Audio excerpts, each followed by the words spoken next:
Hidup berpadanan dengan Injil.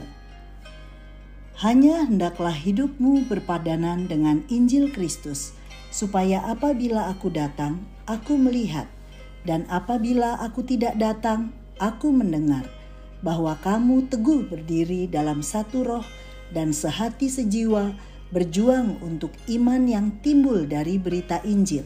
Filipi 1 ayat 27. Sahabat Iktus, setiap orang percaya diperhadapkan dengan berbagai tantangan dalam hidup, baik tantangan dari dunia melalui orang-orang yang ada di sekeliling kita, atau tantangan yang berasal dari si jahat. Selain itu, Alkitab telah menyampaikan tentang berbagai-bagai penderitaan yang mungkin dialami orang percaya. Dapatkah dalam berbagai keadaan itu kita tetap berpegang pada Injil Kristus? Pesan Paulus kepada jemaat Filipi adalah supaya mereka terus-menerus menyesuaikan hidup mereka dengan Injil Kristus, ayat 27. Dengan jelas Paulus minta supaya setiap orang percaya di Filipi sebagai warga kerajaan Allah menjadikan Injil Kristus patokan hidup di dunia ini. Gaya hidup yang didasarkan pada Injil, semangat yang terpancar dari Injil Kristus, motivasi dan etos kerjanya didasarkan pada pesan-pesan Injil. Secara lebih rinci, Paulus menguraikan arti hidup berpadanan dengan Injil. 1. Teguh berdiri dalam iman, ayat 27. Teguh berdiri dalam iman berarti memiliki hidup keagamaan yang tidak bergantung pada orang lain. Baik aku datang maupun tidak, kamu teguh berdiri. Paulus juga menasihati agar kamu semua harus berjuang melawan musuh bersama, dalam satu roh dan satu pikiran yang berpadanan dengan Injil. Siapa yang mau berjuang demi iman, tidak berjuang sendiri, tetapi bersama berkomitmen untuk bersatu dan menang melawan kekuatan apapun. 2. Tidak digentarkan oleh lawan, ayat 28. Dengan tiada digentarkan sedikit pun oleh lawanmu.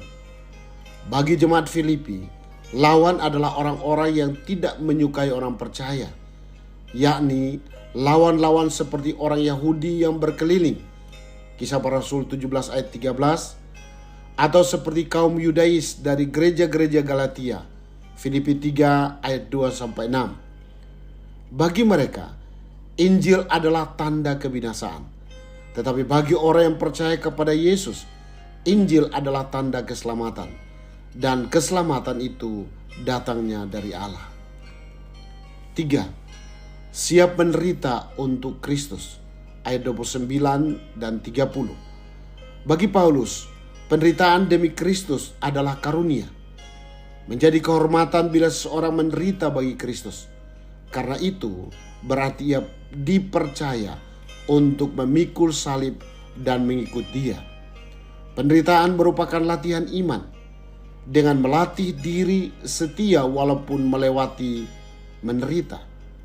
Sebagaimana Paulus tetap efektif melayani Tuhan sampai akhir hidupnya. Semua dilakukan demi Kristus yang telah memberi nyawanya bagi keselamatan kita. Sahabat Iktus yang dikasihi Tuhan, apakah imanku masih bergantung kepada orang lain? Apakah imanku menjadi lemah saat aku menghadapi orang yang tidak menyukai orang percaya? Siapkah aku menghadapi penderitaan karena nama Tuhan?